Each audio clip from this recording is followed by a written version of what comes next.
Hello everyone and welcome to my channel. So after so many teasers and leaks, Redmi has finally launched their Redmi Note 10 series in India.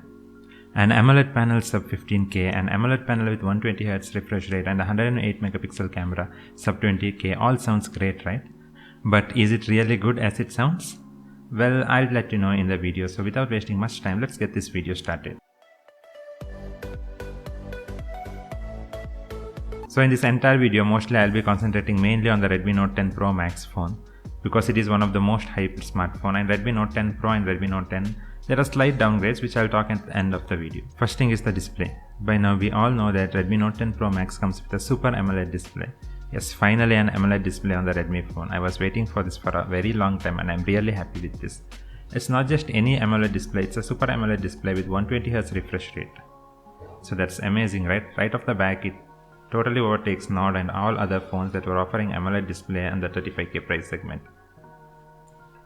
Without even looking, I can confidently say that this is one of the best AMOLED panels sub 35K price segment with 1200 nits of peak brightness and which supports HDR10 plus content.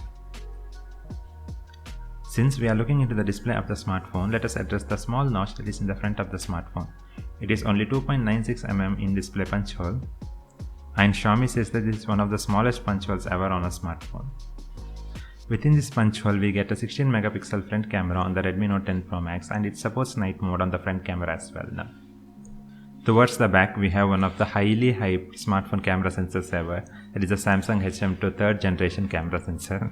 I'll let you know why I'm telling this as a very highly hyped camera sensor later. So as you can see, HM2 sensor is a 9-in-1 super pixel sensor, which means it can combine 9 pixels into 1 pixel to form an effective pixel of 2.1 micrometer. But I said that it is one of the highly hyped sensors, right? I'll let you know why. For me, ideally a camera sensor should be 48 megapixel or 50 megapixel max. Anything above that will result in a large sensor which will narrow the focus a lot. Also, one more important thing is not how many megapixels are present in a camera, it is how big each pixel size are. Take an example of the best camera smartphones right now. Google Pixel, iPhone, maybe OnePlus 8. What sensors these phones have? Pixel comes with a 12 megapixel sensor, iPhone comes with a 12 megapixel sensor. OnePlus has long stuck for a 48 megapixel sensor. If you want, you can take an example of a Huawei smartphone also.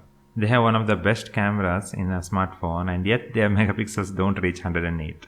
They are max capped at 50 megapixels. So I'm not straight away telling that 108 megapixel is a trash, but don't assume that 108 megapixel will give you much better photos than your iPhone or Google Pixel or anything they are comparing to. It's just a number game and doesn't mean a lot. Also, there are two important factors to the camera sensor which they haven't spoken even a little bit in their video presentation. One, with how many lens it is paired, 6p or 7p lens. Second, what is the aperture? They haven't talked about the aperture of the lens also. So if you imagine that the smartphone will take a photo same as Mi 11, I did not spend so much money on Mi 11 because I can get this for half the price, then again you are wrong. As I said, one is the aperture and other is the lens that is used, and there is one more thing. Mi 11 comes with a 888 Snapdragon processor, whereas this comes with a 732 Snapdragon processor. And the image signal processing or ISP is one of the very important or a key factor that decides how well the photo turns out. And 732G has very poor ISP when compared to Snapdragon 888 processor. Sorry about the small rant, but I wanted all my viewers to be very clear that this smartphone is not going to be any iPhone or Pixel level or not even close to Mi 11. So the second lens that we get on this smartphone is the 8MP ultra-wide lens. I think 8 megapixel is too low for ultra-wide lens. At least 13 megapixel I was expecting here, if not 16 megapixel. Because in daylight, okay, you can get a okayish kind of photo which is usable for your Instagram or for other things, but in low light this will suffer like anything. So the third sensor that we get on this smartphone is a 5 megapixel super macro lens. So they tell that you can do a 2x more zoom, but I will not buy into that because if you are having a 108 megapixel primary sensor, then you could as well zoom the photo itself and crop it and you could get a much better result.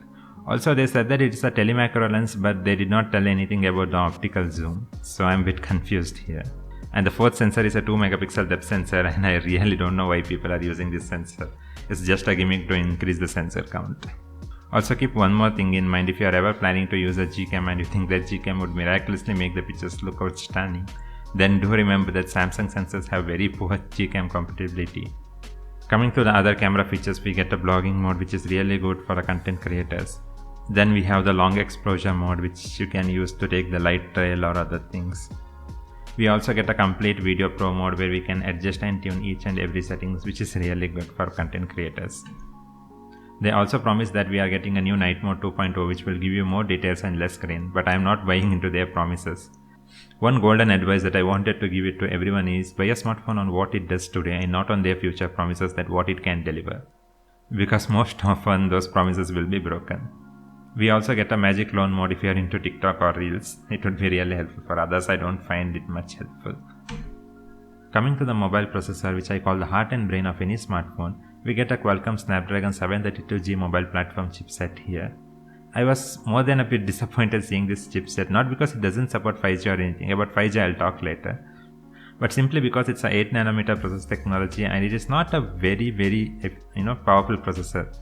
My biggest concern here is that how well it can handle AMOLED display with 120Hz refresh rate, because we saw there were some hiccups in OnePlus Nord as well and it couldn't hand very smoothly, and there was AMOLED display with 90Hz and it had a little superior processor, Snapdragon 765G. So I'm really not sure how well it can handle a AMOLED display with 120Hz refresh rate. Also, we get a huge 108 megapixel camera sensor here, and the ISP that we get is Spectra 350 image processor. So I am really not sure how well 732G can justify the AMOLED display with 130Hz refresh rate as well as the huge camera sensors. If you are into gaming also, this is a okay-ish smartphone, not a very great smartphone. You will get an Adreno 618 GPU. Many people I saw complaining about we are not getting 5G on the smartphone, what is this? But this one point I'll tell, Xiaomi has done a great decision. Hear it again, you need not require a 5G right now. I'll tell you why. First thing is there will be different bands on which 5G work. For different countries there will be different bands. In India, even the 5G spectrum distribution is not over yet, so we are surely unclear which band India is gonna get. So it's highly impossible that Xiaomi can put a correct band on their smartphone so that it will become future compatible. If you have bought any smartphone that has a 5G right now, there is a high chance that it won't be compatible. Coming to the battery, we get the 5000 mAh battery with 33 watt fast charging. Also, many people I saw complaining online that we do not have an in-display fingerprint sensor. I really don't think that we need an in-display fingerprint sensor. It's just a cool show off. A side-mounted fingerprint sensor is really good for me, at least, because it's much more responsive than the in-display fingerprint sensor and you get various other gestures what they have added here. Also, Xiaomi could save a lot of money because in-display fingerprint sensor costs a lot when compared to a side-mount fingerprint sensor. So I would say this is a great choice what Xiaomi has done here. Also, since it's a budget smartphone and Xiaomi, we get the typical perks here like the IR Blaster 3.5mm jack and the Corning Gorilla Glass 5, which is really good. Coming to the software, we get the MIUI 12 based on Android 11 and they have promised that MIUI 12.5 will be coming very soon, and Redmi Note 10 series is one of the first smartphones to receive this. Also, they said that the haptics has been improved by using a Z-axis vibration motor, but we will have to wait to check this claim. They also said that they have increased the battery capacity and reduced the weight by 16 grams and thickness by 0.1 mm, but I don't think that will matter for any average user. Also, Xiaomi is talking something about a new design concept that they are using here called as Evolve Design, and it will have a 3D curved glass body and a matte finish instead of a shiny or reflective glass finish. I'm really a big fan of the matte finish when compared to the glossy finish, so I think this is a great design choice by Xiaomi. As you can see, we will be getting 4 color choices here, and the first color is the vintage bronze, and this one looks absolutely stunning, and if I'm buying this smartphone by any chance, I'll definitely be buying this color itself.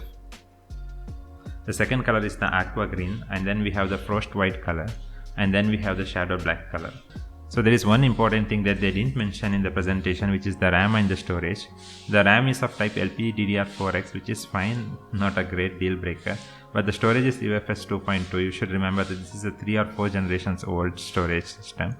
Currently we have UFS 3.1 and we don't even get UFS 3.0 here, so we will get a slower storage. So here's my final conclusion on the Redmi Note 10 Pro Max. Redmi Note 10 Pro Max is an amazing smartphone with great display. Yes, an AMOLED display, that too with 120Hz refresh rate under 20K, is something unbelievable. I'm really happy that Xiaomi brought such a great display in this price segment. I'm also really happy with the 5000 mAh battery and the 33 watt fast charging. The design on the smartphone looks great, and I'm very happy that they brought a frosted glass back instead of a shiny or reflective glass back.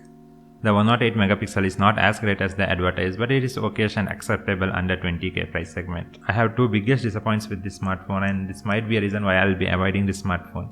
The first one is a Snapdragon 732G processor. This is the mid-range processor, and as I said repeatedly again and again in the video, I am really not sure how well it can handle a 120Hz refresh rate AMOLED display and a 108 megapixel camera. So second disappointment is again adding to the same thing. It has a slower storage and a slower RAM. So combining everything, this would not be a smartphone that is like the ultimate smartphone. You get compromised on the speed, and that should be fine, but if the display starts lagging because the processor can't handle it, or the camera takes a lot of time in processing the images because again the processor is not capable of doing it, then this should be a highly disappointing smartphone. So the final question is, should you buy at 18,999?